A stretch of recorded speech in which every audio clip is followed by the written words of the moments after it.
તો આ તરફ કચ્છમાં ભેદી બીમારીના હાહાકારની વચ્ચે કોંગ્રેસે આકરા પ્રહાર કર્યા છે। કોંગ્રેસ નેતા અમિત ચાવડાએ આરોપ લગાવ્યો કે કચ્છમાં રોગચાળાએ માથું ઊંચક્યું છે અને બીજી તરફ સરકાર ભાજપના સદસ્યતા અભિયાનમાં વ્યસ્ત છે। લોકોના મૃત્યુ કરતા સદસ્યો વધારવામાં સરકારને રસ હોવાની વાત તેમણે કરી। તો ગુજરાતમાં લોકોના મૃત્યુ કરતા અન્ય રાજ્યોની ચૂંટણીની ચિંતા છે।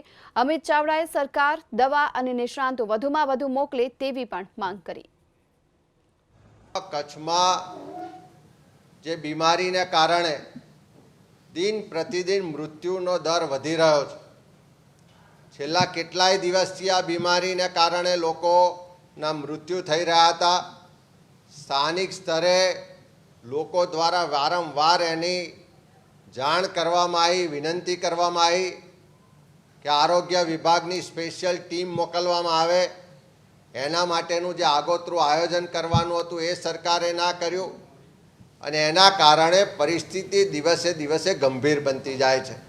ત્યારે મારી સરકારને વિનંતી પણ છે અને માગણી પણ છે કે આરોગ્ય વિભાગે સ્પેશિયલ ટીમ કચ્છમાં તાત્કાલિક મોકલવી જોઈએ।